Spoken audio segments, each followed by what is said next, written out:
Assalamualaikum teman-teman. Jadi hari ini aku mau ikut seminar eh, workshop vaksin COVID-19. Jadi aku mau berbagi informasinya ya. Dan nanti kalian bisa lihat bagaimana nanti persiapan vaksinasi COVID-19.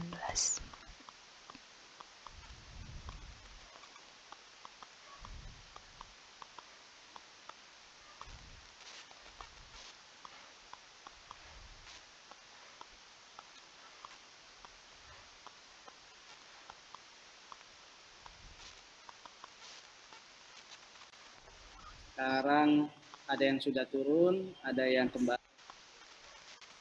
Termasuk persiapan yang sama-sama kita sedang lakukan ini. Terpapar dengan jumlah yang ini, saya bingung tuh sama Kementerian Kesehatan. Cuma 30% Pak yang mau dibiayai, gimana itu? Ya. Bingung. Kita sedang bargaining ya melalui PKLN kemarin, melalui kajian juga dari Itagi. Ya kita sih tidak memaksakan, tetapi memberikan suatu pandangan ya bahwa untuk public good itu memang harus oleh pemerintah. Tidak tertutup untuk swasta, tapi jangan 70% swastanya. Gimana itu? Gak tercapai herd immunity nanti. Selamat siang. Kita bersyukur dan beruntung. Halo, ini Halo, Bu. Dari Puslat ini banyak memfasilitasi sampai pelatihan segala macam. Iya. Sekian angkatan ini Ibu Oos Fatima dan tim ini luar biasa. Luar biasa. Konsistensinya. Terima kasih. Termasuk Bu Dr. Julita Sari juga ini sangat membantu tuh pelatihan vaksinator. Bu, yang sekarang santai Bu. Waktu pertama Bu, ingat nggak Bu, terpontal-pontal satu hari. Ya itu konsekuensi penasehat nasional, memang mau tidak mau ya harus ini ya, siap diganggu sampai hari libur. Ibu, ini vaksinnya masih diomong-omong, mundurin dong seminggu biar kita siap. Iya. Tidak bisa katanya, ya udah langsung Seninnya seada-adanya. Ini sudah jam 12. Makin siap lah. Sudah pukul 12 Jakarta, pukul 1 di wilayah tengah. Saya mau Assalamualaikum Bu Maria sudah hadir, alhamdulillah. Bu Oos, Assalamualaikum. Dr. Julita, Dr. Ali. Halo Bu Maria. Oke, Dr. Julita. Ketemu terus. Gorontalo ya, Gorontalo masuk ya? Ya, Gorontalo salah satunya. Gorontalo kasusnya banyak, sangat tinggi, berprestasi, banyak yang nol ya. Underreported. Belum ada datang belum Gorontalo tipsnya nih. Bagus banget ya kalau laporan hariannya yang kita dapat. Itu ketua ID wilayahnya juga spesialis paru, itu perlu menjelaskan secara khusus itu ke Ibu Maria. Iya, kalau sudah hadir cerita-cerita dulu nih Gorontalo nih, saya penasaran banget. Belum hadir ya, di Gorontalo. Pak, selamat siang Pak Kabadan, Pak PLT Pak Kabadan. Pak Maksi, apakah sudah hadir? Ya, Bos, silakan. Oh, baik. Ya, alhamdulillah. Baik, terima kasih Pak. Bapak Ibu sekalian, mohon izin kita mulai. Ya. Assalamualaikum warahmatullahi wabarakatuh. Waalaikumsalam. Waalaikumsalam warahmatullahi wabarakatuh. Selamat siang, salam sejahtera untuk kita semuanya. Yang terhormat Bapak Pelaksana Tugas Kepala Badan PPSDM Kesehatan, Bapak Dr. Maksiren Rondonuwu, DHSM Mars.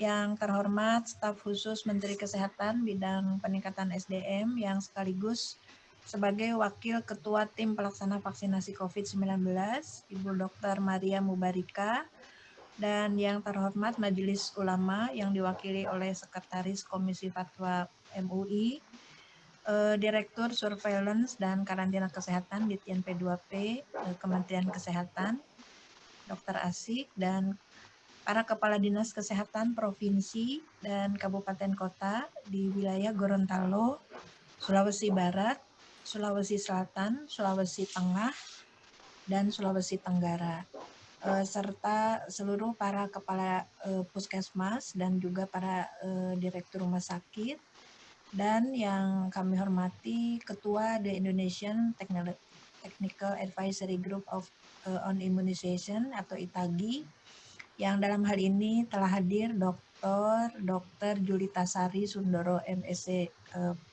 Public Health, yang saya hormati Ketua Pengurus Besar Ikatan Dokter Indonesia PBID yang hadir Dr. Halik Malik, dan juga Ketua Perhimpunan Ahli Penyakit Dalam Indonesia atau PAPDI yang hadir dalam hal ini Dr. Sukamto Kusno SPPD AI Finasim, dan yang saya hormati Komite Penanganan COVID-19 dan Pemulihan Ekonomi Nasional atau KPCPEN yang dalam hal ini hadir Bapak Risang Limbatmaja.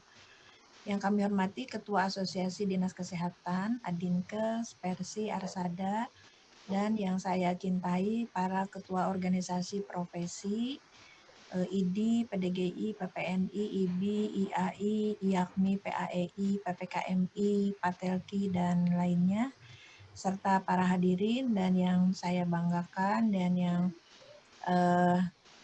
berbahagia para peserta webinar persiapan vaksinasi COVID-19 angkatan ke-7. Pertama-tama tentu marilah kita panjatkan puji syukur kehadirat Allah Subhanahu wa Ta'ala atas limpahan rahmat dan karunia-Nya sehingga kita bisa bersama berkumpul dalam kegiatan webinar ini secara daring. Bapak PLT Kepala Badan PPSDM Kesehatan dan Ibu Staf Khusus Menteri serta Bapak Ibu sekalian, pada kesempatan ini perkenankan kami menyampaikan bahwa webinar persiapan vaksinasi COVID-19 ini merupakan salah satu upaya Kementerian Kesehatan, dalam hal ini Pusat Pelatihan SDM Kesehatan, dalam mendukung kebijakan pemerintah dalam mengendalikan penyebaran virus COVID-19 melalui pemberian vaksin COVID-19. Nah, sebagai bagian dari persiapan pemberian vaksin tersebut, tentu masyarakat perlu mendapatkan edukasi dan informasi baik dari segi keamanan, efektivitas maupun kehalalan. Kaitannya dengan penyampaian informasi, tenaga medis dan tenaga kesehatan memiliki kemampuan di dalam memahami pola-pola ini. Dengan demikian tentu karena pentingnya peranan tersebut, maka kami melaksanakan webinar ini. Bapak Kepala Badan dan Ibu Staf Khusus, Bapak Ibu sekalian, kegiatan webinar ini bertujuan untuk meningkatkan pemahaman, kemudian juga meningkatkan komunikasi publik dan juga menumbuhkan para tenaga medis yang tadi vaksinasi COVID-19 ini, sehingga pada akhir sesi kami berharap bahwa tenaga kesehatan dapat berperan menjadi contoh yang baik bagi masyarakat untuk menjalankan imunisasi dan berperan di dalam melaksanakan imunisasi serta memberikan informasi yang benar sesuai dengan petunjuk Kementerian Kesehatan. Adapun peserta dalam kegiatan webinar ini adalah seluruh tenaga medis dan tenaga kesehatan di provinsi, kebanyakan di Sulawesi saat ini, dan Gorontalo. Dan Bapak Ibu sekalian, dapat kami sampaikan webinar ini adalah dilaksanakan 9 angkatan dan sekarang sudah mencapai angkatan ke-7, di mana sampai dengan angkatan ke-7 ini jumlah peserta yang mengikuti sudah total 16.272 orang. Nah, untuk angkatan 7 sendiri yang sudah melakukan registrasi sebanyak 416 orang, di mana saat ini hadir di dalam Zoom meeting 225 dan yang lainnya kami juga menyiapkan fasilitas dalam YouTube. Demikian Bapak Ibu sekalian yang dapat kami laporkan. Selanjutnya mohon perkenan Bapak PLT Kepala Badan PPSDM Kesehatan untuk memberikan sambutan, arahan, dan juga sekaligus membuka webinar persiapan vaksinasi COVID-19 ini. Dan selanjutnya kami mohon Ibu Staf Khusus Menteri Kesehatan untuk menyampaikan kebijakan Kementerian Kesehatan. Demikian yang dapat kami sampaikan. Terima kasih. Wassalamualaikum warahmatullahi wabarakatuh. Selanjutnya, kami mohon perkenan Bapak Kepala Badan PPSDM Kesehatan untuk memberikan arahan dan membuka. Disilahkan. Terima kasih, Bos. Assalamualaikum warahmatullahi wabarakatuh. Waalaikumsalam. Salam sejahtera bagi kita sekalian. Salam, Om Swastiastu, Namo Buddhaya, salam kebajikan. Yang terhormat Staf Khusus Menteri Bidang Peningkatan SDMK, sekaligus sebagai Wakil Ketua Tim Pelaksanaan Vaksinasi COVID-19, Dr. Maria Mubarika, perwakilan dari Majelis Ulama Indonesia, kemudian Kepala Pusat Pelatihan SDM Kesehatan, BOS, serta jajarannya, dan Direktur Surveillance dan Karantina Kesehatan di Tim P2P, Kemenkes RI, Ketua Pengurus Besar Ikatan Dokter Indonesia, ya, hari ini diwakili oleh Dr. Halid Malik, dari Ketua Perhimpunan Ahli Penyakit Dalam Indonesia, KEPAPDI, kemudian dari perwakilan ITAGI, kemudian dari Komite Penanganan COVID-19 dan Pemulihan Ekonomi Nasional KPCPEN, hadiri undangan yang berbahagia, serta seluruh peserta webinar yang saya banggakan. Puji syukur kita panjatkan kehadirat Tuhan Yang Maha Esa, karena karunia-Nya kita bisa lagi diberikan kesehatan, sehingga kita dapat menghadiri kegiatan webinar persiapan vaksinasi secara daring. Ya. Pada kesempatan ini saya menyampaikan terima kasih yang sudah hadir juga langsung Staf Khusus Menteri Kesehatan Bidang Peningkatan SDMK, sekaligus selalu memprakarsai webinar-webinar dan pada hari ini webinar persiapan vaksinasi COVID-19. Juga dari Majelis Ulama Indonesia yang akan memberikan pandangan keagamaan terhadap vaksinasi, dari ITAGI akan memberikan wawasan terkini tentang vaksin COVID-19 di dunia maupun yang ada di Indonesia. Dari PAPDI yang akan memberikan pengetahuan tentang vaksinasi secara umum dan harapan baru vaksinasi terhadap penurunan kematian COVID-19. Dari Direktur Surveillance dan Karantina Kesehatan akan menyampaikan persiapan pelaksanaan vaksinasi COVID-19 di Indonesia sudah sejauh mana. Kemudian dari Komite Penanganan COVID-19 dan Pemulihan Ekonomi Nasional, KPCPEN akan menyampaikan materi komunikasi kepada masyarakat dalam pelaksanaan vaksinasi COVID-19. Dan pada kesempatan ini saya menyampaikan apresiasi pula kepada Kepala Pusat Pelatihan SDM Kesehatan yang terus memfasilitasi terlaksananya berbagai kegiatan webinar dalam rangka penanganan dan penanggulangan vaksinasi COVID-19, termasuk di hari ini dalam webinar persiapan vaksinasi COVID-19. Bapak Ibu hadirin saya hormati, kita tahu bersama pandemi COVID-19 merupakan tantangan di tengah upaya kita meningkatkan derajat kesehatan masyarakat dan percepatan pembangunan Indonesia. Pandemi ini telah berdampak terhadap berbagai sektor, termasuk sektor ekonomi yang terasa sangat signifikan ya dampaknya. Pemerintah telah melakukan berbagai upaya penanggulangan untuk meminimalisir peningkatan COVID-19, antara lain melalui penetapan dan sosialisasi ya, secara masif tentang pentingnya penerapan protokol kesehatan. Saat ini pemerintah sedang berupaya melakukan intervensi untuk memutus rantai penyebaran COVID-19 melalui pemberian vaksin atau kita kenal dengan imunisasi untuk menimbulkan kekebalan tubuh. Ya. Imunisasi kita tahu bersama merupakan upaya kesehatan yang paling efektif dan efisien dalam mencegah beberapa penyakit berbahaya. Kita sudah pengalaman melaksanakan imunisasi sudah dari puluhan tahun, terutama imunisasi terkait dengan PD3I.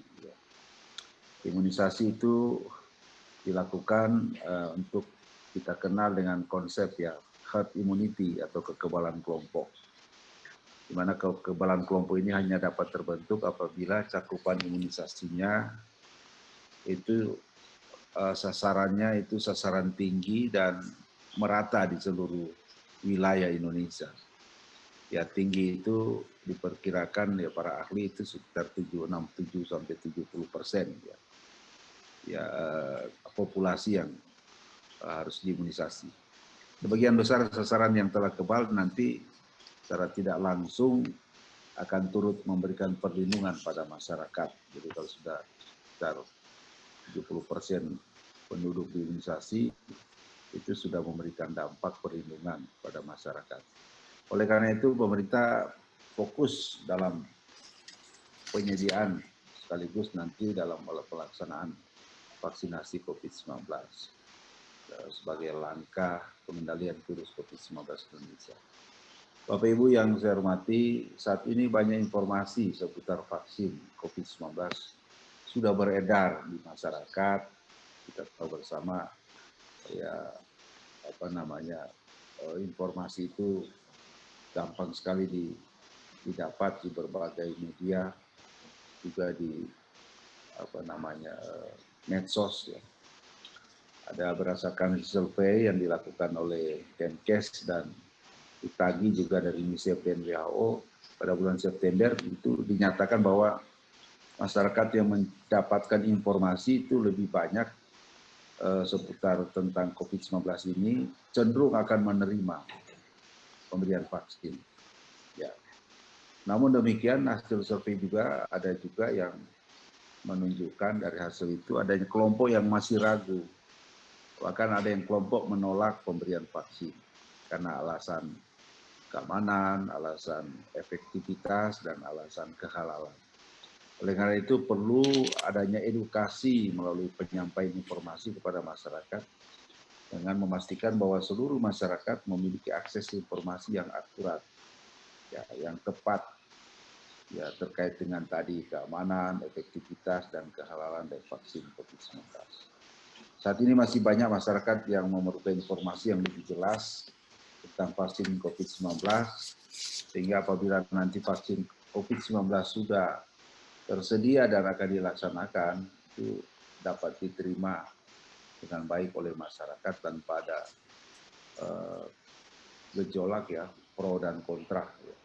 Oleh karena itu diperlukan upaya-upaya yang lebih proaktif dari para tenaga kesehatan agar dapat memberikan informasi yang penting tentang imunisasi dalam rangka mempercepat penanggulangan pandemi COVID-19, serta melakukan langkah-langkah strategis dan taktis untuk memastikan tenaga kesehatan dan masyarakat mendapatkan informasi yang tepat, yang komprehensif terhadap imunisasi COVID-19. Kementerian Kesehatan melakukan langkah-langkah penyiapan ya, program imunisasi COVID-19, antara lain melalui webinar persiapan vaksinasi COVID-19 yang kami lakukan secara masif di seluruh wilayah Indonesia. Jadi setiap hari ada perwakilan provinsi untuk tenaga kesehatan. Hari ini hampir semua provinsi Sulawesi kecuali Sulawesi Utara, karena Sulawesi Utara sudah duluan pada batch sebelumnya ya. Bapak Ibu sekalian, tentu kami mengharapkan ya sesudah kita ikut webinar ini ada peningkatan pengetahuan mengenai vaksin COVID-19 sehingga para tenaga kesehatan yang ikut dalam webinar ini dapat memberikan kontribusi untuk memberikan pemahaman kepada masyarakat luas melalui tentu komunikasi dan edukasi.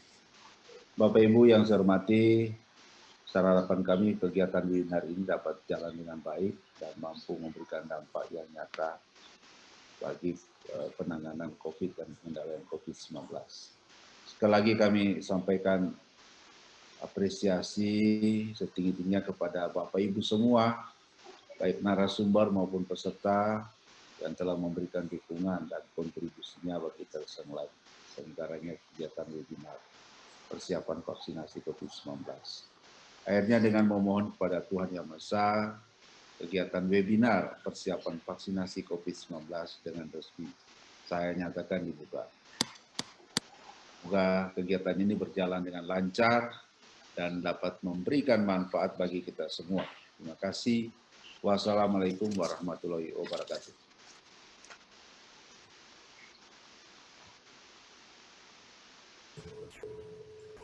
Waalaikumsalam warahmatullahi wabarakatuh.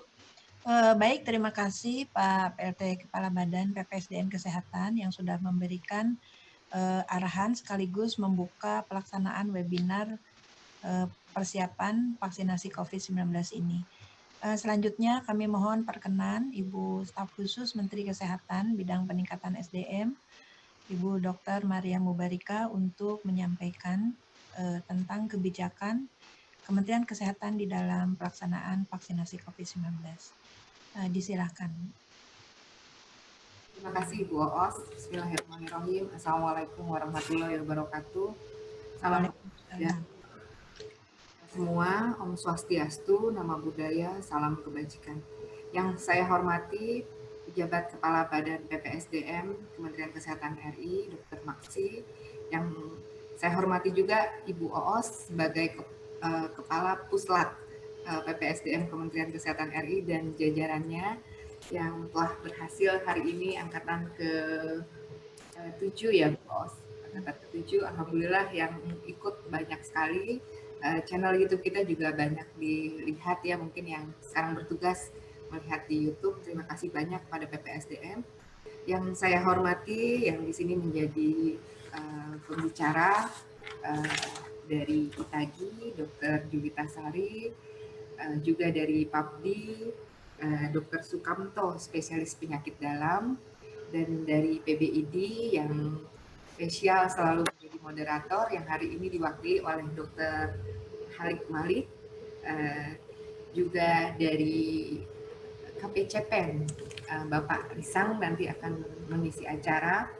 Yang saya hormati juga semua Kepala Dinas Kesehatan di Provinsi Gorontalo, Sulawesi Barat, Sulawesi Selatan, Sulawesi Tengah, dan Sulawesi Tenggara, juga Kepala Rumah Sakit, Kepala Puskesmas, dokter-dokter sejawat di semua provinsi tersebut, juga dari organisasi profesi, baik ketua dan jajarannya. Terima kasih banyak di sini hadir, selain dari Ikatan Dokter Indonesia, juga dari PPNI, dari IBI, kemudian Persatuan Ahli Epidemiologi Indonesia, PAEI, kemudian dari Ikatan Apoteker Indonesia, IAI, dari Ikatan Ahli Kesehatan Masyarakat Indonesia, IAKMI, dari Perkumpulan Promotor dan Pendidik Kesehatan Masyarakat Indonesia, PPKMI, Himpunan Ahli Kesehatan Lingkungan Indonesia, HAKLI, dan juga di sini juga hadir dari unit-unit terkait dari Kementerian Kesehatan, yaitu pelayanan kesehatan primer, pelayanan kesehatan rujukan, para ketua asosiasi dinas kesehatan, perhimpunan rumah sakit di seluruh Indonesia, dan asosiasi rumah sakit daerah seluruh Indonesia. Terima kasih banyak atas kehadirannya. Senang sekali bisa berkumpul dari provinsi-provinsi yang di sana mungkin sekarang jam 1 ya, di sini masih jam 12. Saya akan menyampaikan beberapa kebijakan dari Kementerian Kesehatan terkait nanti pelaksanaan vaksinasi COVID-19 yang kita harapkan bersama-sama bisa berjalan maksimal dengan ya sambil kita menunggu juga hasil dari riset fase 3, semoga efektivitasnya tinggi sehingga banyak bisa menyelamatkan saudara-saudara kita untuk menghindari infeksi, mempercepat kesembuhan, dan mengurangi derajat keparahan. Bapak Ibu yang saya hormati, kita mengetahui bahwa jauh sebelum adanya pandemi COVID-19, negara-negara di dunia telah berkumpul membangun kewaspadaan ketahanan global dalam International Health Response tahun 2005. Jadi sebenarnya sudah lama kita sama-sama membangun ya bagaimana kesiapan semua negara ketika terjadi pandemi agar semua bisa berjalan dengan baik. Artinya mungkin waktu awal Bapak Ibu masih kebingungan, kita semua masih kebingungan makhluk apa COVID-19 ini, sedikit sekali sains yang bisa menjelaskan, tetapi sesungguhnya semua negara sudah memiliki panduan dalam International Health Regulation ini. Dan Indonesia juga sudah di-assessment kesiapan tahun 2017, kita cukup siap, kita meraih skor 3,5 dari 5 yang seharusnya disiapkan. Nah, begitu pula dalam penyiapan vaksin di Indonesia juga tidak lepas dari kerjasama bersama antar negara. Indonesia sangat aktif ikut dalam solidarity trial.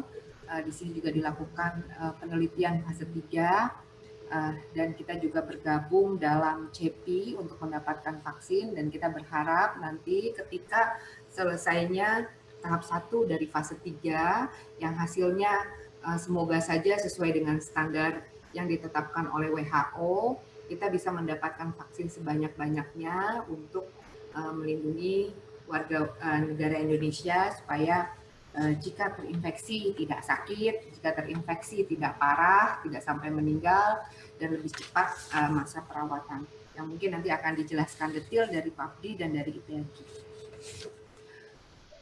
Bapak Ibu yang saya hormati, meskipun riset vaksin di dunia belum sepenuhnya selesai, yakni masih dalam fase 3, namun perjalanan riset vaksin ini memperlihatkan optimisme keberhasilan yang baik dalam keamanan dan keefektifan. Oleh karena itu, pada tanggal 5 Oktober 2020, Presiden Republik Indonesia mengeluarkan Peraturan Presiden Nomor 99 Tahun 2020 tentang pengadaan vaksin dan pelaksanaan vaksinasi dalam rangka penanggulangan pandemi coronavirus disease 2019.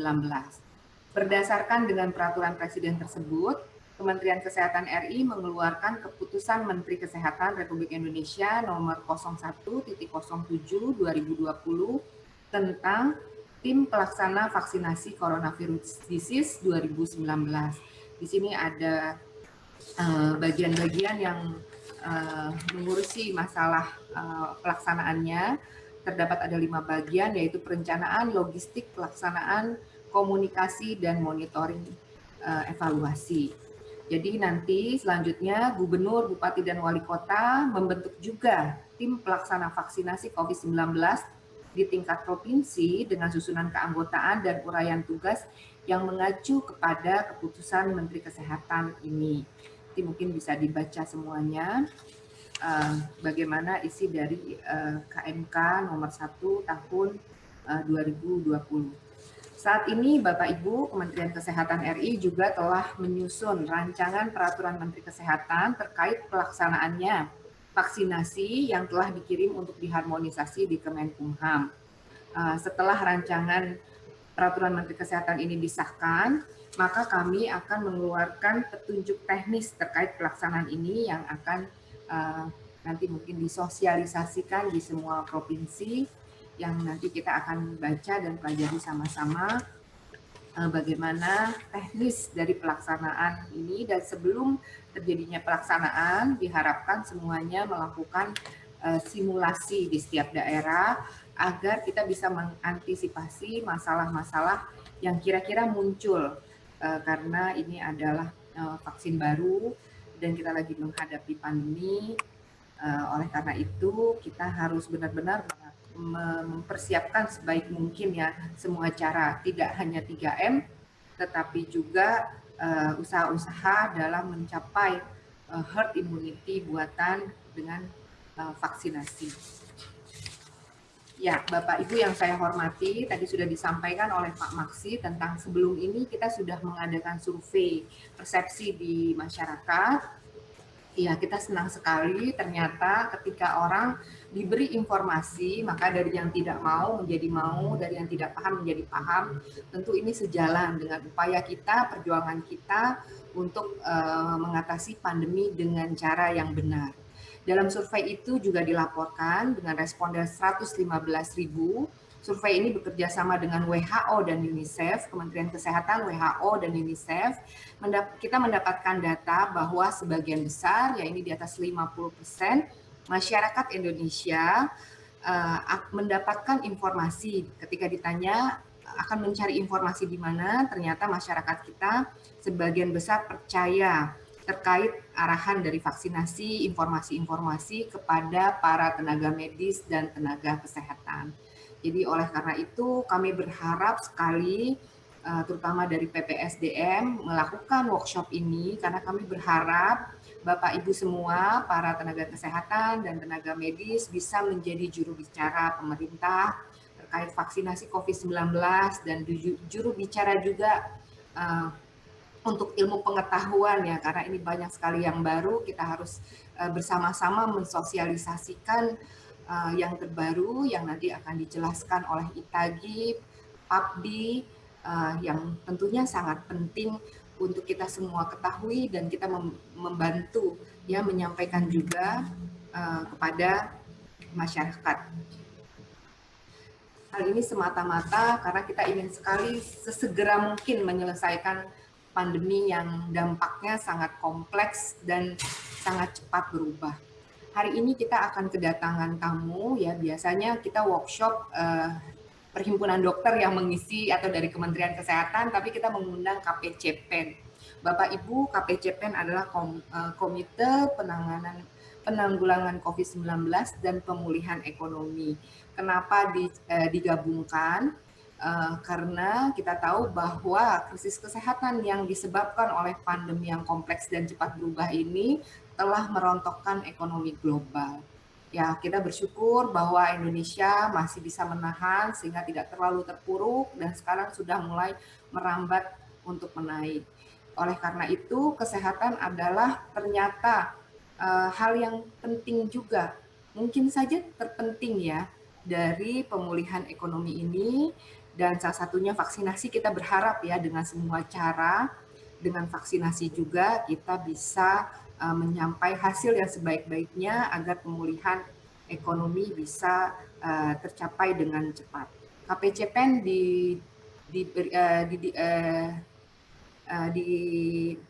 oleh Presiden Republik Indonesia tanggal 20 Oktober 20 Juli ya 2020 setelah dikeluarkannya normal baru. Ya mungkin kita pernah mendengar normal baru, tapi sekarang kita menyaksikan beberapa negara bahkan telah mengatasi pandemi tanpa vaksinasi ya, bahkan sudah masuk fase normal. Kita banyak sekali kendala, tapi kita harus hadapi apapun dan kita perjuangkan bagaimana cara mengatasi ini semua dengan berbagai macam cara. Yang terakhir saya akan informasikan bahwa pada bulan Januari 2021 nanti kita PPSDM insya Allah akan mengadakan workshop lagi terkait kejadian ikutan pasca imunisasi KIPI. Ya, karena banyak sekali materi dari vaksinasi sehingga kita memilah-milah, ini juga mungkin nanti selesai dalam beberapa jam. Nanti kita akan bertemu lagi seluruh provinsi di Indonesia dalam workshop lanjutan pada bulan Januari 2021. Saya mengucapkan terima kasih yang setinggi-tingginya dan sebesar-besarnya kepada para pembicara, kepada PPSDM, dan terkhusus kepada Bapak Ibu semua yang mengikuti acara ini, dan juga kepada Majelis Ulama Indonesia yang tidak bisa mengisi langsung, tapi akan memberikan rekamannya untuk meyakinkan kita bagaimana pandangan agama terhadap vaksinasi. Assalamualaikum warahmatullahi wabarakatuh. Waalaikumsalam warahmatullahi wabarakatuh. Baik, terima kasih Bu Maria yang sudah menyampaikan informasi-informasi terkait kebijakan Kemenkes di dalam pelaksanaan vaksinasi COVID-19. Bapak Ibu sekalian, sebelum nanti paparan dari para narasumber yang akan dipandu oleh Dr. Hali, marilah kita bersama-sama menyaksikan terlebih dahulu paparan dalam bentuk tapping yang akan disampaikan oleh MUI, yaitu oleh Sekretaris Komisi Fatwa MUI, Bapak Asrori Niam. Kami silakan Bu Tasya, tolong di. Assalamualaikum warahmatullahi wabarakatuh. Saya Asrorun Ni'am Soleh, Sekretaris Komisi Fatwa Majelis Ulama Indonesia, menyampaikan beberapa hal yang terkait dengan pelaksanaan imunisasi untuk COVID-19. Majelis Ulama Indonesia telah menetapkan Fatwa nomor 4 tahun 2016 tentang imunisasi. Prinsipnya imunisasi sebagai salah satu mekanisme pengobatan preventif itu dibolehkan, tetapi vaksin yang digunakan untuk kepentingan vaksinasi harus terjamin kehalalannya. Karenanya penting untuk memastikan pelaksanaan imunisasi itu hanya menggunakan vaksin yang halal. Dalam konteks COVID-19 sudah ada beberapa produsen yang berhasil memproduksi vaksin COVID-19. Karenanya penting untuk memastikan komposisi dari vaksin dan juga proses produksinya sesuai dengan standar kehalalan. Karena itu pemerintah Republik Indonesia dalam proses pengadaan vaksin memastikan jaminan keamanan dan juga kehalalan proses vaksin. Hingga hari ini, hari Senin 22 November 2020, tim dari Komisi Fatwa bersama dengan tim dari Badan POM telah menuntaskan pelaksanaan auditing produk vaksin yaitu dari Sinovac Tiongkok untuk memastikan aspek keamanan dan juga aspek kehalalan terhadap produk vaksin yang akan digunakan. Di samping itu ada juga beberapa produk yang lain. Nah, ketika nanti di dalam proses produksinya harus juga dipastikan dua hal ini, aspek keamanan dan juga aspek kehalalan. Proses itu sudah dilalui, tinggal nanti ada pendalaman, pengkajian dan juga penetapan status keamanan dan juga status kehalalan. Ketika dua aspek ini sudah dipenuhi, maka tidak ada keraguan untuk kepentingan vaksinasi terhadap COVID-19 untuk kepentingan keselamatan dan juga kesehatan kita bersama. Selanjutnya nanti akan diupdate mengenai hasil dari pelaksanaan pemeriksaan yang dilakukan baik oleh Badan POM maupun oleh Komisi Fatwa Majelis Ulama Indonesia. Terima kasih. Assalamualaikum warahmatullahi wabarakatuh. Waalaikumsalam. Baik, selanjutnya acara kami serahkan kepada Mbak Dr. Halik untuk memandu paparan dari para narasumber. Kami silakan, Dok. Ya, Assalamualaikum warahmatullahi wabarakatuh. Selamat siang, salam sejahtera dan salam sehat selalu Bapak Ibu semuanya. Terima kasih Ibu Oos Fatimah, Kepala Pusat Latihan SDM Kesehatan, Kementerian Kesehatan, kemudian panitia yang memfasilitasi workshop ini. Yang terhormat Bapak Dr. Maksi Rondonuwu, Kepala Badan Pengembangan Pemberdayaan SDM Kesehatan, Kementerian Kesehatan Republik Indonesia. Dan yang terhormat Dr. Maria Mubarika, Staf Khusus Menteri Kesehatan, Bidang Peningkatan Pemberdayaan SDM Kesehatan, sekaligus Wakil Ketua Pelaksana Vaksinasi COVID-19 ke depan. Serta tadi perwakilan Majelis Ulama Indonesia, Gus Asrorun Ni'am, Sekretaris Komisi Fatwa yang telah memberikan sambutan dan arahan. Baik, telah banyak catatan yang diberikan pada sesi pembukaan tadi. Itu penting sekali untuk memberikan orientasi dan gambaran terkait kesiapan-kesiapan yang sudah dilakukan sejauh ini dan bagaimana pentingnya pelatihan yang akan kita ikuti bersama pada hari ini. Bapak Ibu sekalian dari berbagai daerah di Indonesia, khususnya di kawasan Sulawesi, ada 5 provinsi di Pulau Sulawesi yang kita khususkan untuk bergabung pada hari ini. Dan juga saya melihat dari 400-an peserta yang ada di Zoom, ini juga dari lintas wilayah, tidak hanya dari wilayah Sulawesi. Dan juga ada yang bergabung lewat YouTube. Terima kasih Bapak Ibu sekalian. webinar persiapan vaksin atau vaksinasi COVID-19 yang diselenggarakan oleh Kementerian Kesehatan Republik Indonesia dan Komite Penanganan COVID-19 dan Pemulihan Ekonomi Nasional. Ini tentu melibatkan para ahli, pakar, dan otoritas terkait dalam rangka untuk optimalisasi persiapan-persiapan yang ada. Syukur alhamdulillah semua bisa hadir pada pertemuan hari ini dalam rangka persiapan vaksinasi COVID-19 ini. Izinkan pada kesempatan hari ini saya Dr. Halik Malik MKM dari Satgas COVID-19 Ikatan Dokter Indonesia untuk memandu acara ini. Sekaligus saya perkenalkan kembali para narasumber yang tadi sudah disapa dan disebutkan satu persatu. Yang pertama Dr. Yulita Sari Sundoro, MSc, PH dari ITAGI atau Penasehat Nasional untuk Imunisasi di Indonesia.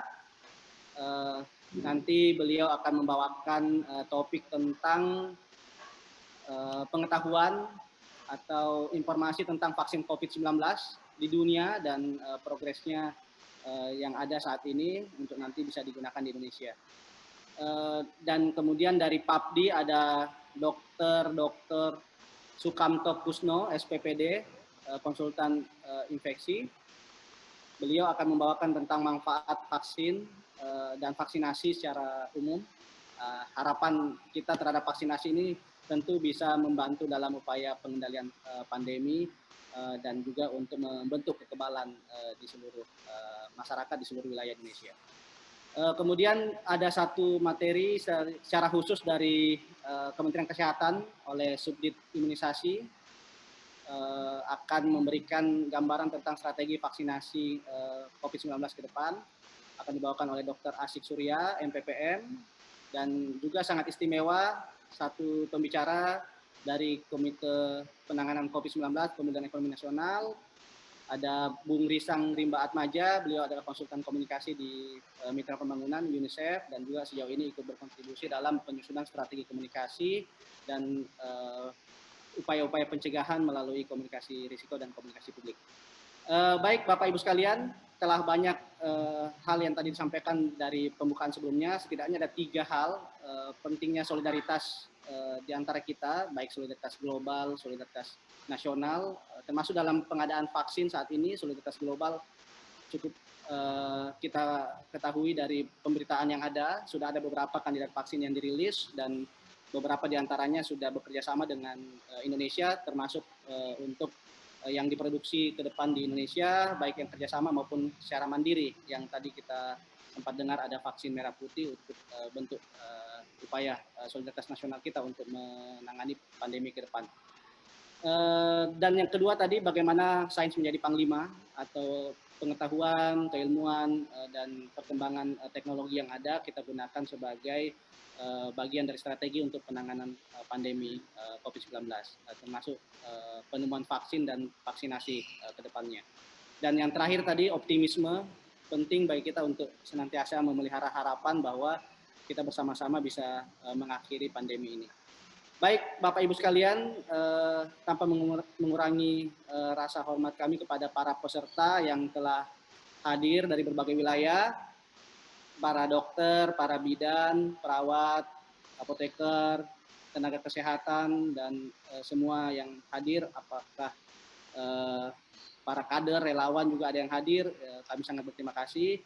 Tentu di sini juga ada perwakilan dari Kepala Dinas Kesehatan, Kepala Puskesmas, Kepala Rumah Sakit dan fasilitas pelayanan kesehatan lainnya, dari organisasi profesi, dokter ahli dan profesi kesehatan yang lainnya dan asosiasi.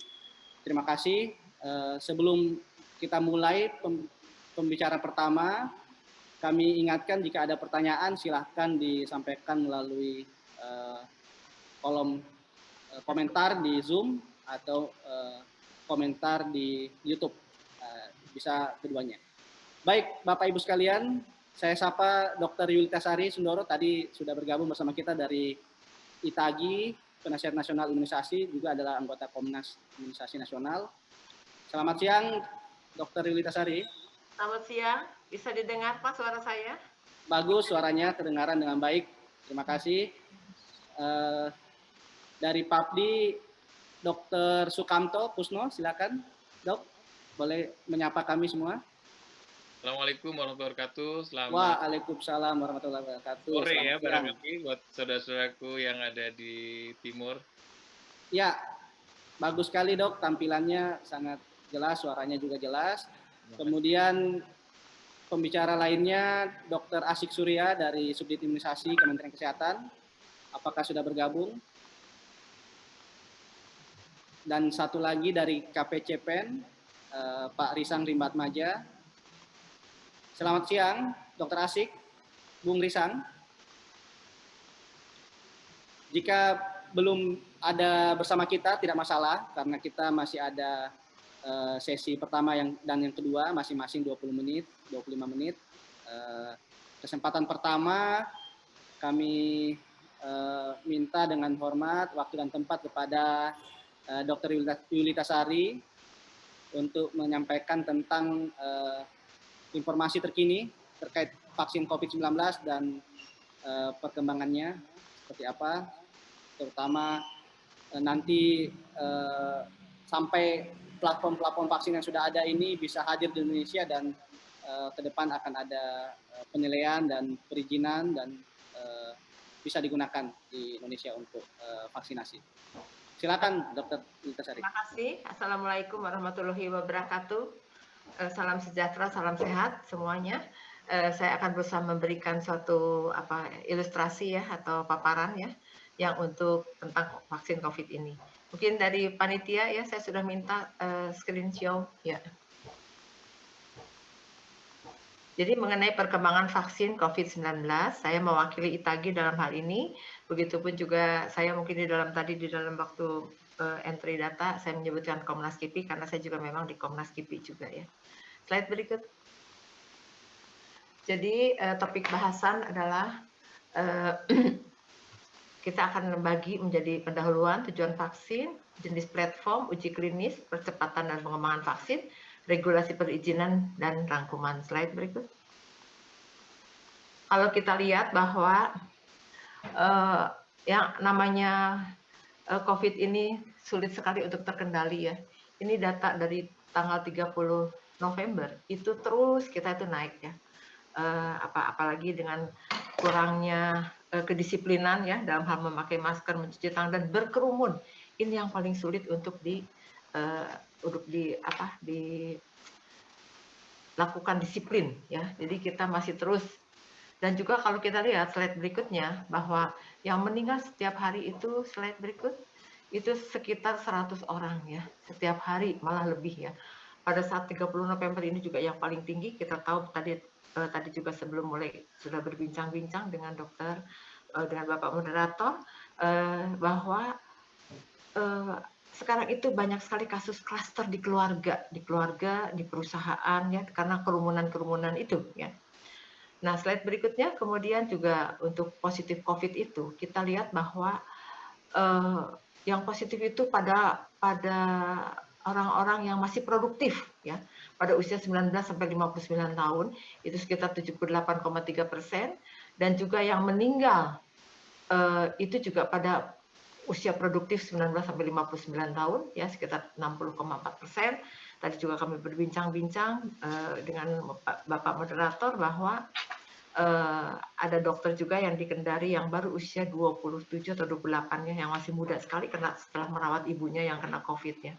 Jadi ternyata memang betul pada usia tua, tetapi tetap usia muda pun merupakan yang produktif itu juga merupakan suatu target ya untuk kita lindungi. Kemudian slide berikutnya, bagaimana dengan pencegahan COVID ini? Tentunya pemerintah sudah melakukan suatu PSBB, kemudian juga 3T, juga 3M ya, jadi 3T tentu oleh pemerintah, tes, tracing, kemudian treat ya, pengobatan ya, juga ini memerlukan sekali sarana SDM, obat dan SDM nanti ini Ibu Maria ya tugasnya, di mana kita terus-menerus memberikan edukasi kepada masyarakat, juga 3M ya. 3M memakai masker, hindari kerumunan, jaga jarak, cuci tangan. Ini adalah nomor satu, prioritas nomor satu, 3M dari masyarakat dan 3T dari pemerintah. Slide berikut. Bagaimana mencegah COVID ini, COVID-19 ini tadi tentu tadi masyarakat ya sudah kita katakan berulang kali 3M. Kemudian kita betul-betul menjaga jarak ya, tapi kalau kita lihat beberapa minggu yang lalu kerumunan tanpa masker ya, wah itu udah betul-betul deh ya. Nah kemudian juga tadi ya cuci tangan, kebersihan badan setiap habis pergi dari luar kita harus mandi, keramas dan sebagainya. Slide berikut. Kemudian tadi pemerintah kan sudah ya mengadakan suatu PSBB ya, PSBB sementara, PSBB transisi ya terus menerus ya, dan tidak henti-hentinya untuk tes dan juga untuk tes ya disediakan oleh pemerintah, juga banyak juga yang memang dengan kesadaran sendiri memeriksakan. Banyak sekali sekarang perusahaan-perusahaan yang mandiri memeriksakan ya, tentu ini juga semua melaporkan laboratorium yang memeriksa, dan meskipun juga dokter praktek juga harus mengedukasi kepada pasiennya kalau dia itu sudah terkena atau misalnya dia tes di tempat swasta ya, tentu tetap harus melaporkan ke RT RW setempat dan juga ke puskesmas ya. Nah slide berikutnya, ini ya hanya sebuah suatu gambaran saja ya bahwa kadang-kadang sudah tidak melakukan distancing, social distancing, jaga jarak, masih tidak pakai masker atau salah pakai maskernya di dagu. Nah, kenapa harus vaksinasi? Memang kita utama adalah 3M dan 3T, tetapi vaksinasi itu atau imunisasi itu adalah upaya untuk mempercepat. Tadi kan KPCPEN itu juga ada percepatan ya, ekonomi nasional ya. Jadi kita harus mempercepat, kita harus cepat memutuskan mata rantai ya. Seperti tadi diulang-ulang oleh pembicara terdahulu bahwa kita tuh harus melakukan satu herd immunity, cakupan yang tinggi menuju ke arah herd immunity. Baiklah, slide berikutnya kita sudah akan masuk kepada topik yang berikutnya. Jadi mereka berjasa dalam vaksinasi itu dari zaman dulu ya. Jadi vaksin itu bukan zaman baru-baru ini milenium, bukan. Dari zaman dulu di mana Bapak imunisasi nasional atau Bapak vaksinasi nasional itu, Bapak dunia itu adalah Edward Jenner. Dia yang menyuntikkan pertama kali untuk vaksin cacar bopeng atau cacar variola. Kemudian juga ini Sabin dan Salk, ini juga untuk yang sangat berharga untuk polio ya. Jadi ini adalah dua penyakit yang dapat dieradikasi, yaitu satu cacar, yang kedua adalah polio. Nah kita bersyukur juga ya cacar memang sudah dari muka bumi sudah tidak ada lagi, dan sekarang polio juga kita tahun 2014 sudah mendapat sertifikat bebas cacar dari Chiaro. Namun kemarin pada 2018 kita ada lagi satu kasus di Yakuhimo di Papua, nah tempatnya Pak Malik nih ya. Nah namun beruntung sekali karena Yakuhimo juga sangat terisolir sehingga dia tidak merembet kemana-mana ya. Sedangkan tetangga kita Papua Nugini itu merembet sampai ke 9 provinsi ya. Nah baiklah, kita akan masuk ke topik yang akan dijelaskan pada sore hari ini, yaitu mengenai vaksin. Vaksin adalah suatu produk biologis yang dapat menghasilkan imunitas spesifik untuk penyakit tertentu. Kemudian vaksinasi adalah pemberian vaksin ke dalam tubuh untuk menghasilkan imunitas secara spesifik untuk penyakit tertentu. Jadi kalau kita suntikan BCG terhadap TBC, difteri terhadap difteri dan seterusnya, hepatitis terhadap hepatitis, dan ini adalah vaksin COVID terhadap infeksi SARS-CoV-2 ya. Jadi sebetulnya imunisasi adalah suatu proses yang menyebabkan seorang menjadi imun sehingga tercegah dari penyakit melalui vaksinasi. Jadi sebetulnya tujuannya sih sama saja, vaksinasi dan imunisasi mana yang lebih nyaman untuk disebutkan. Namun sebetulnya imunisasi itu mempunyai makna bahwa sudah timbul respon imun. Tapi kita boleh-boleh saja memakai istilah vaksinasi atau imunisasi mana yang lebih populer dan mana yang lebih nyaman untuk disampaikan. Dan kemudian kita lihat mengapa vaksinasi itu penting ya. Vaksinasi penting adalah untuk individu, slide berikut, bahwa vaksin terbukti dapat mencegah penyakit infeksi, contohnya PD3I, BCG, difteri, tetanus, pertusis, polio, measles, hepatitis B, HIV, PCV atau pneumonia, influenza, dengue dan lain-lain. Dan sekarang tiba-tiba muncul COVID-19 ya. Kemudian komunitas itu untuk individu. Berarti kalau pada tahap awal seperti yang nanti akan kita berikan kepada petugas medis dengan akan tibanya 3 juta dosis yang pertama kemasan jadi, itu kita akan berikan dulu kepada petugas medis ya, yang disebutnya garda depan. Tetapi kami tidak akan membeda-bedakan bahwa pemberian imunisasi yang namanya di garda depan disebutnya, tetapi kita akan berikan kepada seluruh petugas rumah sakit dari garda depan sampai ke tata usaha, sampai ke unit radiologi, laboratorium, dan sampai ke pemulasaraan jenazah, juga sampai ke supir ambulan yang akan mengantar jenazah, ya. Jadi itu tidak akan dipisah-pisah, dan itu kita akan bertahap, 2 tahap, datang 1,5 juta dosis, 1,5 juta dosis yang akan diberikan kepada petugas, ya, petugas nakes, ya. Kemudian kalau komunitas, ketika masyarakat telah diimunisasi untuk mencegah suatu penyakit, maka penyebaran penyakit tersebut akan terhambat, disebutnya herd immunity, ya, atau kekebalan komunitas, atau sama dengan indirect, ya. Jadi kalau kita sudah diimunisasi, kemudian sekian banyak yang sudah divaksin, maka secara otomatis orang-orang yang sudah kebal itu tidak akan menularkan kepada yang belum divaksin. Nah, ini yang disebut dengan kekebalan herd immunity. Nanti akan ada slide-nya yang lebih khusus, ya. Slide berikut, kemudian kita akan lihat, ya. Tetapi mungkin dari herd immunity juga ada beberapa yang misalnya bayi muda tidak bisa diberikan, orang-orang dengan imunokompromis, yang nanti ada ahlinya tuh Dr. Sukamto, ya. Itu juga akan terlindungi apabila cakupan kita di atas 80%. Slide berikut. Nah, jadi kita harus membedakan, ya. Keberhasilan program imunisasi adalah, ini ada dikasih cacar, ya, yang kita sudah kasih lihat, ya, tadi sudah saya sampaikan. Kemudian bahwa cacar bopeng ini sekarang sudah tidak ada lagi, karena kita sudah berhasil memberantas cacar atau variola atau cacar bopeng. Di mana kasus terakhir itu ada di Desa Sepatan, ya, di Banten, dan kemudian kita itu tahun 76 kalau nggak salah.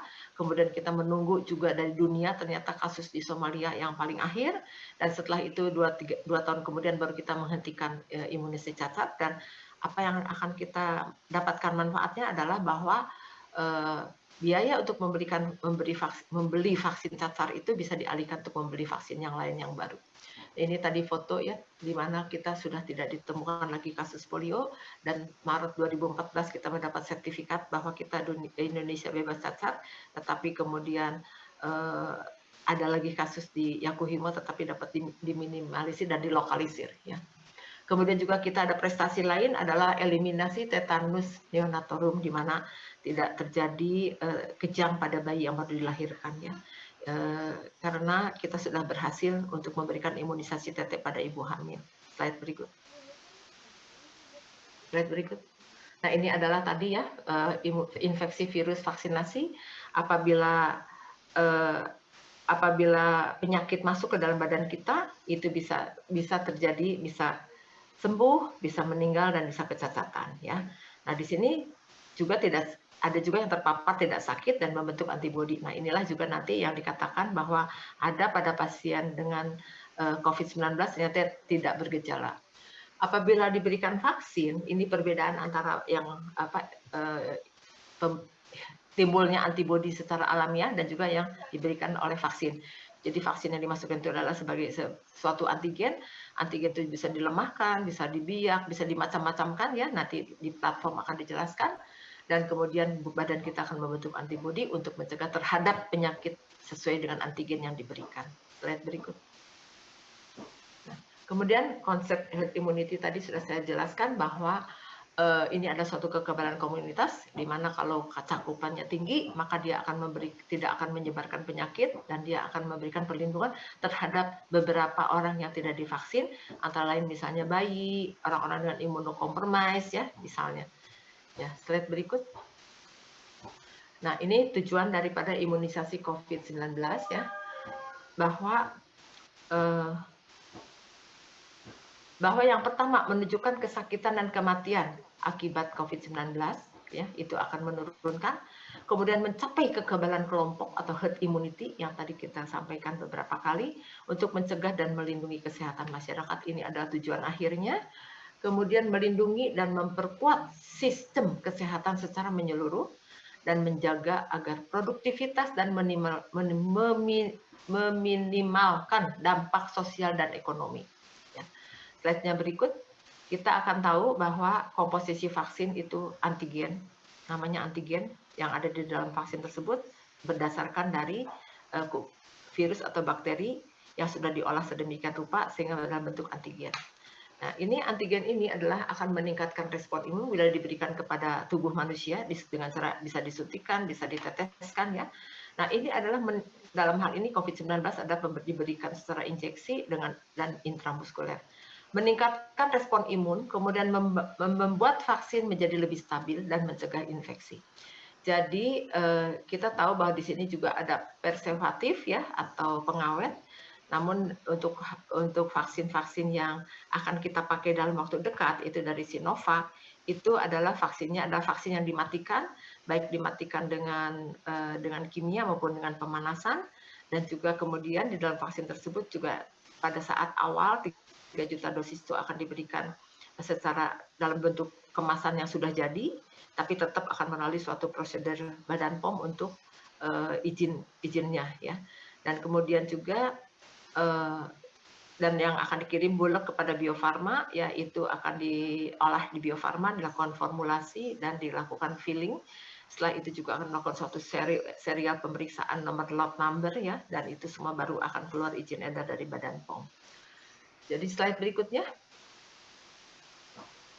Nah, kita tahu bahwa jenis vaksin itu ada bakteri, ada virus ya. Ada yang mati, juga ada yang inaktif. Saya tidak akan jelaskan lebih lanjut yang lainnya, tetapi vaksin COVID ini yang berwarna merah itu adalah inaktif vaksin dan berasal daripada virus.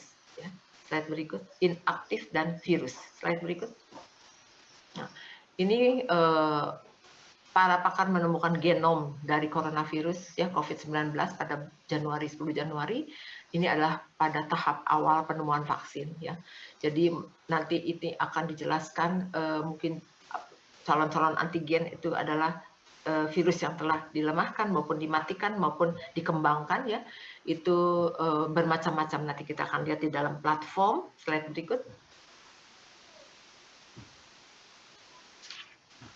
Nah, ini juga mungkin imunogen dalam pengembangan vaksin virus itu tadi saya sudah katakan bahwa ada yang diinaktivasi seluruhnya, ada yang protein subunit sebagian diambil, ada yang rekombinan, rekayasa genetika, ada yang replikasi dan non replikasi virus, dan juga ada nucleic acid.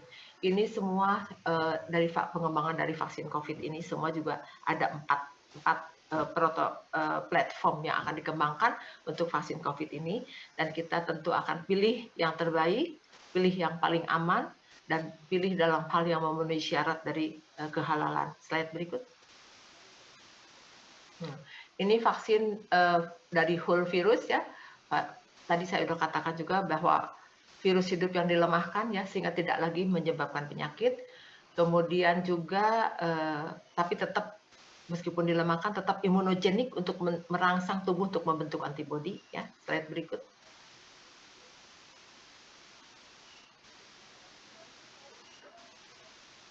Ya. Ini adalah protein based vaksin ya. Jadi protein virus diekstrak bisa hidup atau inaktif, dimurnikan dan disuntikan sebagai vaksin. Pada coronavirus pada umumnya yang digunakan adalah spike protein ya. Nanti mungkin terlalu detail ya. Ini adalah mRNA ya, tetapi saya pikir tidak perlu untuk dibahas di sini, hanya untuk diketahui aja bahwa ada beberapa platform daripada vaksin. Ya, slide berikut. Nah, ini juga viral vector ya. Vektor itu jadi dititipkan gitulah terhadap virus lain yang dapat menginfeksi seseorang tanpa menyebabkan penyakit ya. Jadi dititipkan. Ada yang vektornya itu berasal dari manusia, ada yang berasal dari primata ya. Jadi yang penting adalah semuanya adalah untuk merangsang tubuh kita dan menghasilkan respon imun yang dapat memberikan proteksi terhadap individu dan jika cakupannya tinggi terhadap kekebalan komunitas atau herd immunity. Slide berikut. Kemudian juga ada yang nucleic acid ya. Nucleic acid ini adalah kemudian diambil virusnya, biasanya kapselnya, kemudian dicoding, dipindahkan ya. Dan ini yang akan yang sedang dibuat untuk vaksin merah putih. Slide berikut. Merupakan teknologi yang terbaru ya. Slide berikut.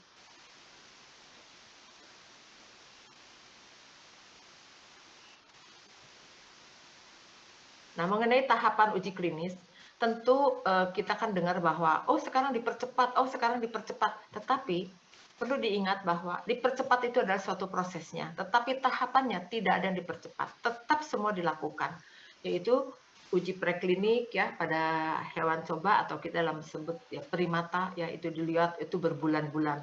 Sampai saat ini juga dari vaksin merah putih masih belum selesai, hampir selesai, jadi masih dilakukan di preklinik ya, belum dicobakan kepada manusia.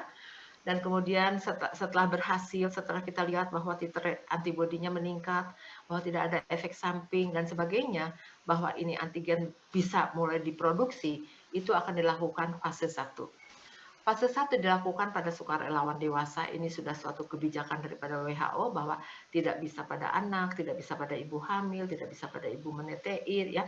Ini semua adalah pada sukarelawan dewasa sehat dalam jumlah kecil untuk menilai keamanan vaksin. Jadi safety ya. Kemudian fase kedua diberikan pada sukarelawan dengan kelompok khusus, misalnya umur tertentu seperti yang sudah dilakukan di Bandung pada usia 19 sampai 59 tahun dalam jumlah yang lebih besar untuk menilai imunogenitas. Jadi ini diambil darahnya untuk diperiksa baik secara PCR maupun tes netralisasi dan seterusnya, dan itu adalah positif ya, geometric mediatornya keluar ya. Kemudian juga fase 1, vaksin diberikan pada ribuan sukarelawan, ya udah lebih banyak. Efikasi dan keamanan vaksin pada umumnya dilakukan multi-center. Jadi kalau ada yang mengatakan bahwa di Bandung tuh kecil sampelnya, nggak usah khawatir. Ini ada multi-center, ada di Turki, ada di mana ya, ada di Bangladesh, ada di mana, itu ada multi-center, dan itu untuk vaksin yang akan kita pakai, Sinovac, itu ada 30.490 relawan yang dilakukan pada saat yang hampir bersamaan, kemudian juga dengan persyaratan dan metodologi yang sama ya. Kemudian setelah itu, setelah kita dapat hasil, sebagai contoh mungkin kita lihat vaksin yang kita uji di Bandung, itu sudah selesai dari bulan lalu 1.620 sudah disuntikan 2 kali ya, sudah disuntikan 2 kali, itu sudah selesai. Dan sekarang ini sedang menunggu hasil laboratorium, dan katanya juga sebagian sudah keluar hasil laboratorium tentang tes PCR dan juga tes netralisasi yang dilakukan di laboratorium di Unpad dan juga di Litbangkes ya. Jadi ada suatu kontrol ya, di Litbangkes juga dilaksanakan. Dan katanya sih hasilnya cukup baik, tapi kita belum resmi, dan pada tanggal berapa dalam minggu-minggu ini atau minggu depan itu Badan POM akan mengkaji ya hasil dari laporan ad interim atau disebut juga laporan sementara ya. Dan kita adalah dan setelah fase 3 selesai, kemudian nanti ada izin yang berupa emergency use authorization dari Badan POM itu sehingga bisa dipakai. Itu kita masih tetap melakukan fase 4. Fase 4 itu adalah dilakukan pemantauan KIPI pada vaksin yang sedang dipakai, yang sudah dipakai secara luas. Dalam hal ini kita tentu memakai jutaan dosis ya. Kita memakai jutaan dosis. Nah, itu akan dilaksanakan oleh Komnas PP KIPI, yang nanti tadi menurut Ibu Mubarika dikatakan bahwa berikutnya akan ada webinar lagi tapi tentang keamanan vaksinnya. Kita sangat setuju, dan Komnas KIPI juga bekerja sama dengan lintas terkait untuk melakukan suatu post marketing surveillance atau disebut dengan fase 4, yaitu melakukan pengamatan terhadap sekitar misalnya 2.000 orang yang betul-betul diamati, bahwa diberikan formulir untuk harian, ada demam tidak, ada nyeri tidak, kemudian juga diberikan termometer ya. Jadi ada lanjutannya ya. Slide berikut.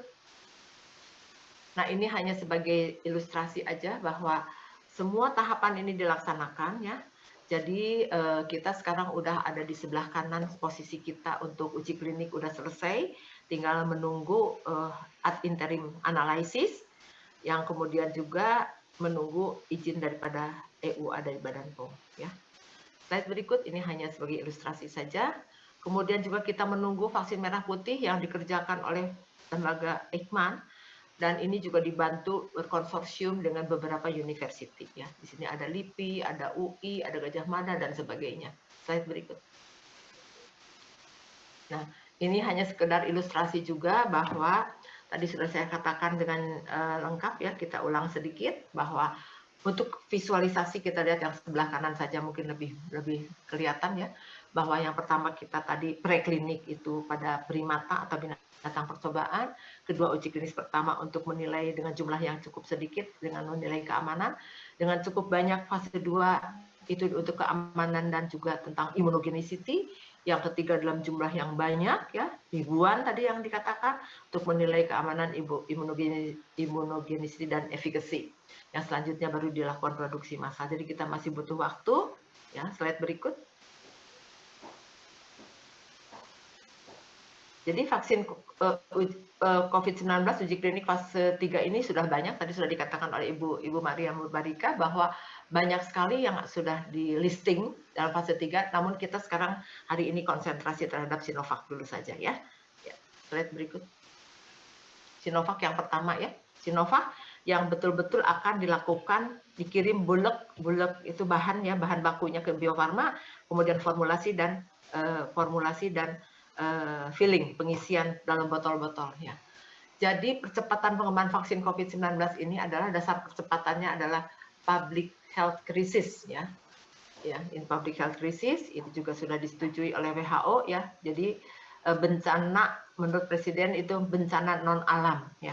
Kemudian tujuan vaksinasi adalah menurunkan kematian, mengurangi penularan, mempercepat tercapainya herd immunity dan memperbaiki ekonomi sosial, sudah cocok ya. Kemudian perlu perhatian bahwa memerlukan pengawasan yang ketat dengan regulasi khusus emergency use authorization. Nah, bagaimana slide berikut bagaimana proses perizinan vaksin dan keamanan ya. Semua tahapan uji klinis harus tetap dilalui untuk mendapat perizinan dari Badan POM. Mengingat uji klinik fase 3 belum selesai, ya, dan data efikasi belum ada, maka diharuskan memenuhi persyaratan badan internasional, badan regulatori di negara setempat untuk menjamin keamanan, manfaat, dan mutu vaksin. Kemudian WHO, di dalam WHO dikatakan jika pada preliminary belum mendapatkan data efikasi, maka bisa memakai data imunitas sebagai surrogate yang lainnya dari tempat lain untuk memprediksi efikasi vaksin. Kemudian juga perizinan di dunia itu ada di FDA atau di US ya, di Amerika Serikat badannya, kemudian di Eropa itu EMA, European Medicine Agency, dan di kita adalah di BPOM atau NRA Indonesia, BPOM ya. Apa yang disebut dengan emergency use listing. Jadi listing itu adalah suatu prosedur yang dikeluarkan oleh WHO untuk menilai suatu vaksin yang belum terdaftar, obat atau alat diagnostik. Selama public health emergency tujuan dan produk tersebut dibutuhkan, maka bisa dipakai sebagai public health emergency. Kalau disebutkan listing, jadi masuk ke dalam listing WHO ya. Nah, kemudian kriteria berikutnya, kriteria persetujuan BPOM untuk emergency use authorization itu adalah slide berikut. Setelah ada ketetapan kondisi darurat kesehatan dari pemerintah, sudah ditetapkan ya, Presiden juga sudah statement bahwa bencana ini termasuk bencana non alam. Kemudian obat dan vaksin yang akan diedarkan telah terbukti secara ilmiah keamanan dan khasiat yang memadai berdasarkan data klinis dan non klinis. Jadi kita harus bersabar, kita menunggu data dari BPOM. Karena di BPOM juga tidak sendiri, tetapi kalau kita di imunisasi memiliki ITAGI, Indonesia Technical Advisory Group on Immunization, atau Komite Penasehat Ahli Imunisasi yang memberikan rekomendasi kepada pemerintah, dalam hal ini tentunya Kementerian Kesehatan. Nah, di BPOM itu memiliki KONAS POJ, Komite Nasional Obat Jadi termasuk vaksin. Mereka farmakologi, para profesor, guru besar ya, dan para dokter di sana berbeda dengan kita para dokter asalnya medical S1-nya, di sana adalah farmakologi ya. Nah, kemudian jadi suatu prosedur ini yang selama public health emergency itu tujuannya dibutuhkan, sangat dibutuhkan oleh masyarakat seperti yang kita sekarang alami, di mana naik terus ya. Kemudian EUL tadi adalah untuk listing, yaitu WHO istilahnya EUL, tapi kalau kita semua istilahnya EUA, listing dengan otorisasi lebih izinnya lebih ke arah otorisasi. Listing itu adalah di listing seperti yang tadi dikatakan ada sekian ratus yang sudah sedang melakukan penelitian, ada sekian yang sudah sampai fase 3 dan kapan lagi yang akan hampir selesai. Ya, slide berikut. Nah, jadi prinsipnya pemilihan vaksin COVID-19 adalah aman. Tentu tidak ada efek samping yang berat.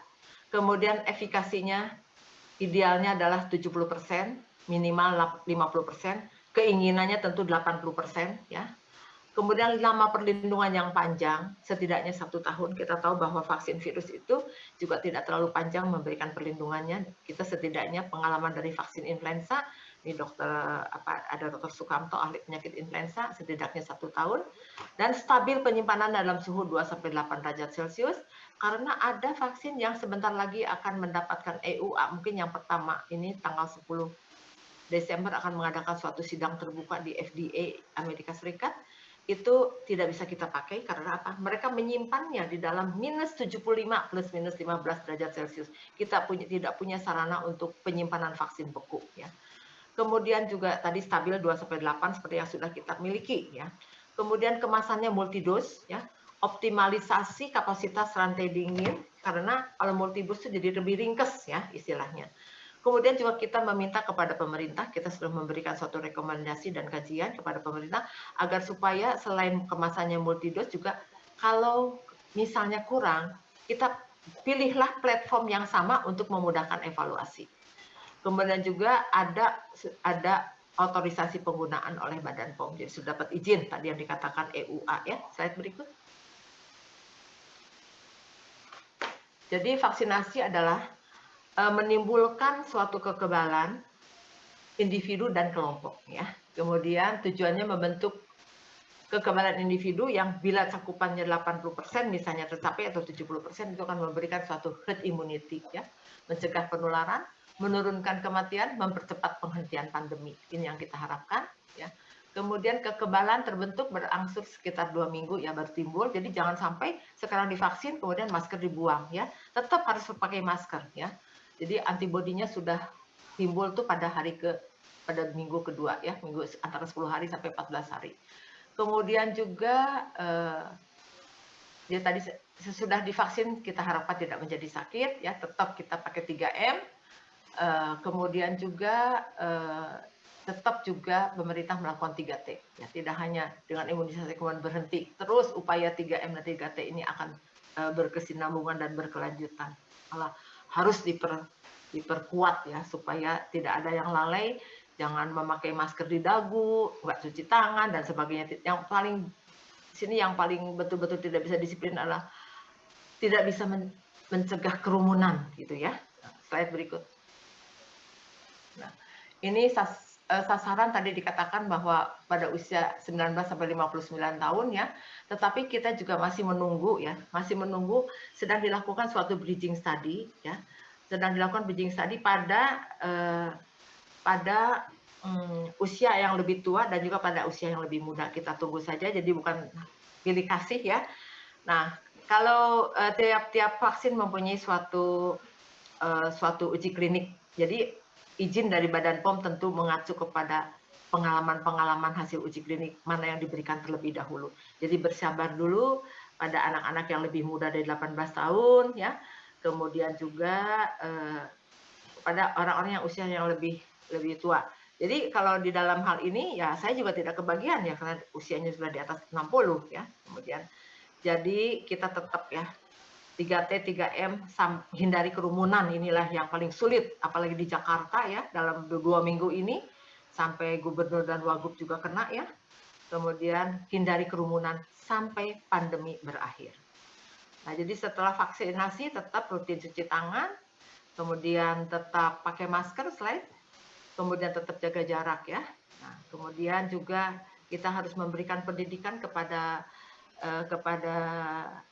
masyarakat bahwa harus memakai masker yang benar, ya. Jadi masker juga pakai yang bisa dicuci, kainnya 1 lembar dan tidak dicuci-cuci misalnya, ya. Ya, semua itu tidak henti-hentinya kita berikan penjelasan kepada masyarakat. Mungkin ini saja, ya, yang bisa saya sampaikan. dan mohon maaf apabila ada hal-hal yang kurang berkenan pada saat penyampaian ini, karena biasanya 40 menit, ini 25 menit, jadi saya cepetin ya. Ini hanya 25 menit karena rupanya akan ada penambahan-penambahan dari yang sebelumnya. Terima kasih kepada Bapak Moderator, kami kembalikan. Baik, terima kasih Dr. Yulita Sari. Menarik sekali paparannya. Kita memang ada 4 pembicara, tentu saling melengkapi satu sama lain. Setidaknya tadi Dr. Yulita Sari sudah memberikan gambaran dan pengertian yang sama agar kita punya persepsi, pengertian yang sama itu dulu tentang vaksin, vaksinasi, imunisasi, kemudian tadi tentang beberapa platform atau bentuk kandidat vaksin yang sudah berkembang dan sebentar lagi rilis untuk digunakan, dan ternyata dari WHO sendiri sudah menetapkan setidaknya ada 7 hal sampai akhirnya nanti otoritas di tiap negara, kalau kita di Indonesia Badan POM itu akan memberikan izin penggunaan vaksin di Indonesia. Dan tadi setidaknya ada beberapa rekomendasi juga dari ITAGI yang penting menjadi catatan bagi kita semua. Tapi alangkah baiknya jika nanti ditanya jawab bisa kita dalami satu persatu poin-poin tersebut. Baik, ini Dr. Sukamto sudah standby juga. Materi Dr. Yulita Sari dan Dr. Sukamto ini saling terkait dan juga nanti dari SKK di Kemkes. Jadi prinsipnya saling melengkapi saja. Silakan Dr. Sukamto untuk manfaat vaksin itu sendiri secara umum seperti apa, kemudian nanti vaksin COVID yang sedang disiapkan ini seperti apa manfaatnya untuk penanganan pandemi dan pembentukan kekebalan di masyarakat. Silakan Dr. Sukamto. Terima kasih Dr. Halik Malik. Assalamualaikum warahmatullahi wabarakatuh. Terus saja yang saya banggakan dan hormati Ibu Maria Mubarika, Ibu Oos, juga pembimbing saya Dr. Yulita Sari. Luar biasa, beliau sudah berpuluh tahun ini berpengalaman di manajemen vaksin dan salah satu pembimbing saya untuk belajar vaksin. Teman-teman sekalian yang saya banggakan, peserta webinar persiapan vaksinasi COVID, izinkan saya untuk share screen.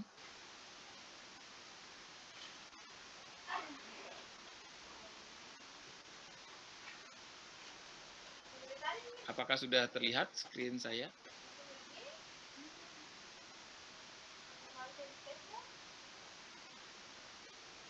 Sudah bisa dilihat dari sana? Bagus, Dok. Silakan, Baik. Dok. Terima kasih. Sebagian besar apa yang akan saya sampaikan sudah disinggung, bahkan sangat jelas disampaikan oleh Dr. Yulita Sari, sehingga tugas saya barangkali jauh lebih ringan. Ya, kami dari Satgas Imunisasi Dewasa, pengurus besar Perhimpunan Spesialis Penyakit Dalam Indonesia, mendapatkan tugas untuk menyampaikan manfaat imunisasi dan terutama pengenalan vaksin COVID-19. Barangkali ralat sedikit, saya bukan konsultan infeksi, tapi konsultan alergi imunologi klinik, dokter. KAI ya, konsultan alergi imunologi. Terima kasih Dr. Sukamto. Baik, jadi bahasan kita nanti adalah pentingnya imunisasi untuk mencegah penularan penyakit menular, kemudian program imunisasi nasional dan kegiatan imunisasi swasta, imunisasi COVID-19 untuk pengendalian penularan COVID-19, dan siapa yang akan memperoleh imunisasi COVID-19 di Indonesia. Tadi sudah disampaikan oleh Dr. Yulita tentang vaksinasi variola oleh Edward Jenner di tahun 1796. Jadi sejarah vaksinasi ini sudah cukup panjang dan sudah mencatat beberapa keberhasilan.